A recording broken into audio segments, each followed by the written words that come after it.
が選べるものは全て緑です。緑。未熟な色、完璧でないっていう色だと思っていて、あただただ見守っているっていうキャラクターなんですね。ちょっと脇役っぽくないですか？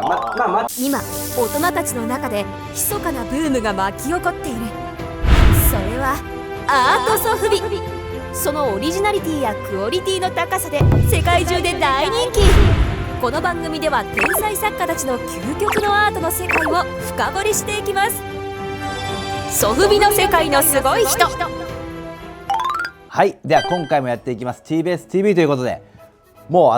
うソフビの世界のすごい人でもボリューム20以上ですね、20名以上の作家さんに登場していただいております。もう20以上ですか？そうですね、たくさんの方に登場していただいてますね。今回はあれこれそれのキャラクターでおなじみのグリーンボーイハリケーンさんに登場していただきまして話を聞いていきたいなと思います。ハリケーンさんはソフビだけではなくてキャラクターデザイナーですとかイラストレーターとして活躍されていて、本当に世に多くたくさんの作品をですね出されていますね。で今回はトイズキング限定カラーも作っていただきましたので、そちらも動画の最後にご紹介させていただきたいと思うんですけども、ハリケーンさんはポップで楽しい作品を作られていて、グリーンでありロックでありピースフルということで今回もやっていきたいと思います。それではやっていきましょう。感じる視線、そこで見守ってくれているのは誰？あれ？それ？これ？どれ？癒されるキャラクターソフビが世界のコレクターのハートをわしづかみ。本日の作家さんはありとあらゆるものをポップなキャラクターにするのが超得意。元気のもとはソフビから。本日はハリケーンさんのソフビの魅力を深掘りしていきます。では今回ですね、キャラクターデザイナーのハリケーンさんことハリウ健一さんの登場です。ありがとうございます。よろしくお願いします。ハリケーンさんといえばもう緑なんですけども、僕もちょっと今日ね緑に合わさせていただいたんですけど、全然本物とは違いましたね。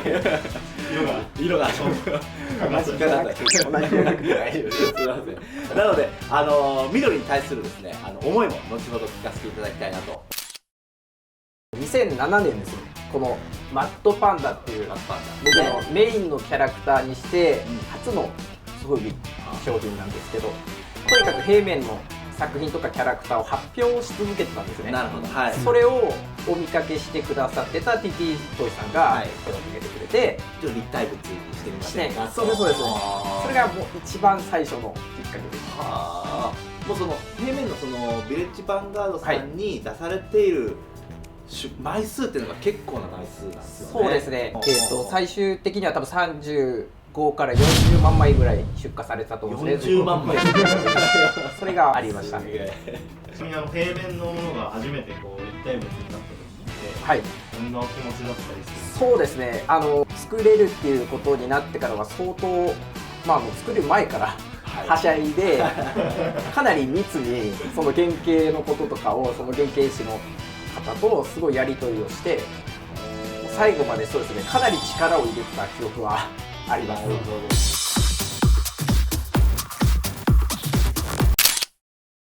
あれそれこれの見守りソフビ人形っていうですね、商品名が、その名前にもあるように、彼らはいつも見守っていて、感じた視線の先にパッと振り返ると、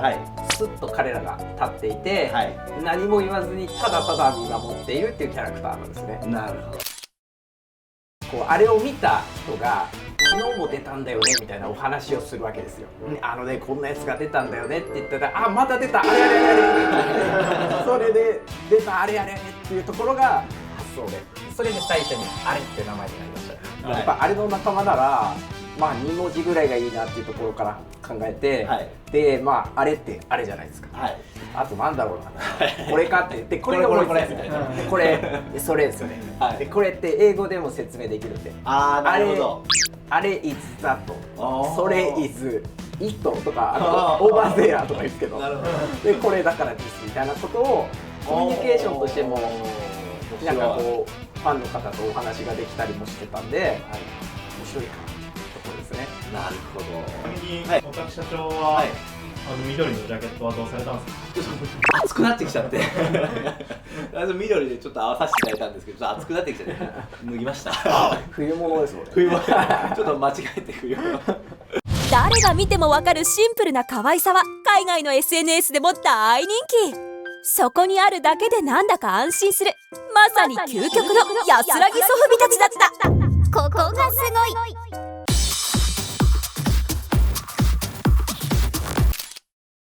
僕が今その活動とか自分自身で込めているテーマとして、緑って若さとか、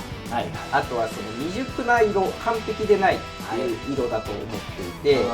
僕の中でのこの初心忘れてから緑のままででっかくなっていこうみたいな思いがあって、それを僕が常にまとっているという感じで、でそれとは別にキャラクターの方でもコンセプトをやっぱ緑の中で1個決めてるものがあって、ちょっと見てもらうと分かると思うんですけど、ちょっと脇役っぽくないですか。マットパンダはちょっと置いといて、なんかこうシンプルさとか小ささとか、これそれもう見守りキャラクターですね。そうです、このね、僕たちから後ろとかに見守ってるっていうような。なるほどなるほど。なのでこう脇役というか、そういうはみ出し者たちの集合体みたいなところがあるんで、みんな緑だけど、その姿のまま懸命に生きていこうっていうポジティブなメッセージをキャラに込めてまして。なるほど、深いですね。やっぱり財布とかカバンとか名刺とか、本当緑なんですよね。選べる色が選べるものは全て緑です。緑、すごい。家というか仕事場の方ですね。僕の仕事場のその棚であったり、トイレットペーパーの紙とか、おもちゃも僕はおもちゃいっぱい集めてるんで、緑コーナーっていうのがあるんですけど、そういう感じでたくさんありますね。なるほど。作品のテーマにもなっている中間的な色である緑、決して主役ではないけれど、それでも平和に生きていこう。ハリケンさんのキャラクターは穏やかでありながらも希望が感じられる、そんな魅力にあふれていた。ここがすごい。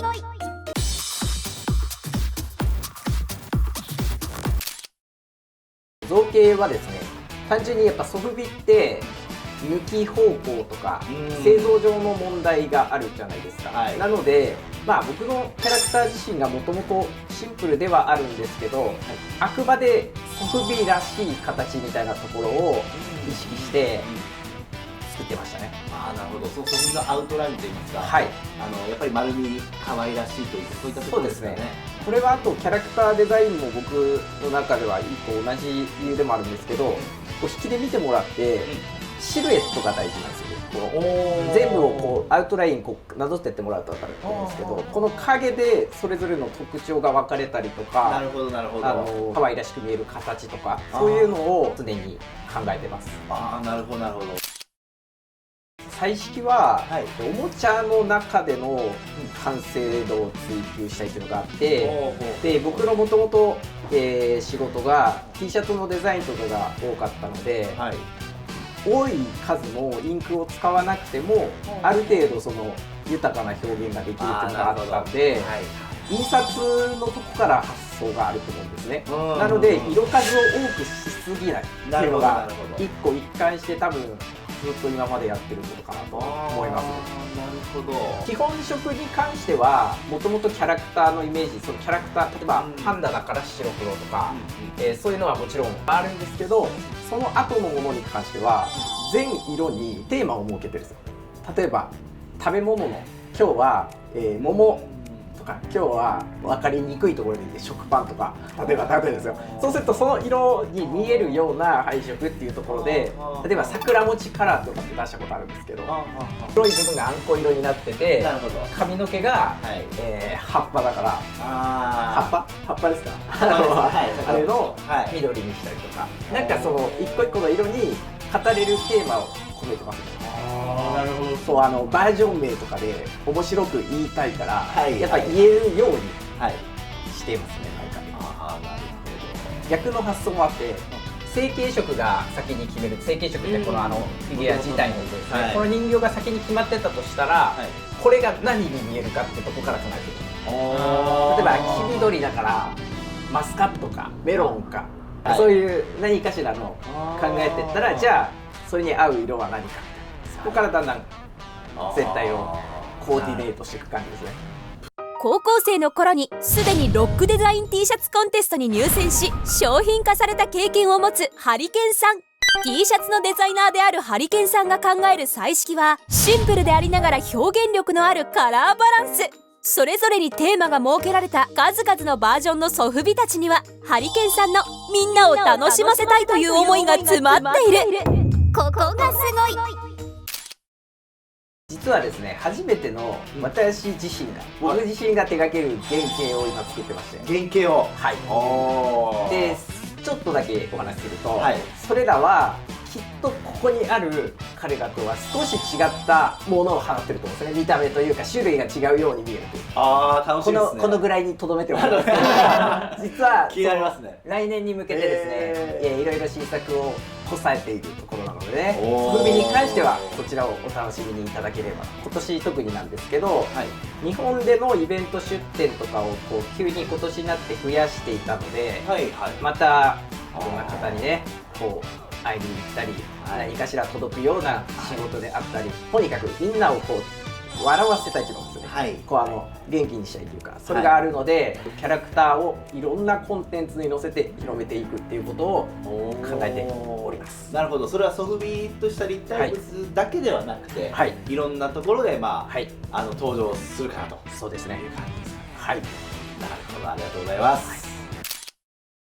はい、では最後にですね、聞かせていただきたいんですけども、ハリケーンさんにとってソフビとはということで教えていただければと思います。ソフビとは日本の怪獣文化が生んだ究極のガンガンおもちゃかなと思いまあす。やっぱりソフビってもともと怪獣から成り立ってると僕は思っていて、それこそウルトラマンとかゴジラとかですね、マルサンブルマークとかソフビメーカーさんからのソフビってものがあって、そこからどんどんこういろんなソフビの新しい時代っていうのが今まであったと思うんですよ。僕が第何世代なのかもう5なのか6なのかわからないですけど、やっぱそこにいろんなカルチャーとか、作家さんのそのオリジナリティとかが入ってきて、それこそもう何年も10年どころじゃない、その何年も時を経て、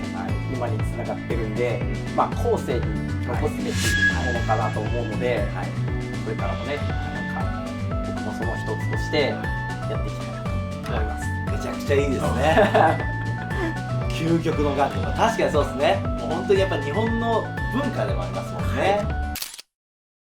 今回ですね、ハリケーンさんの方でトイズキング限定カラーを作っていただきましてですね、それがこちらに並んでいるサレット、ヤーティ、そしてソフトロールと、作っていただけたので、こちらの限定カラーの配色のこだわりなんかも教えていただければと思います。まずはですね、こちらがトイズキングさんのロゴの色ですね。赤白ですかね。赤白に合わせた、この色ですね。こちら赤ですね。あとは、TBS さんのロゴに合わせたオレンジ白というのと、この他に TBS さんの方から、もう一色何かお任せしたいというお話だったので、ここに並べて同じシリーズって分かるようにしたかったので、なんかちょっとおもちゃっぽい青なんですけども、この青を添えてみました。ありがとうございます。またレッドはレッド、オレンジはオレンジでもやっぱり優しい色と言いますか、そうですね。本当に造形に合う感じの色ですよね。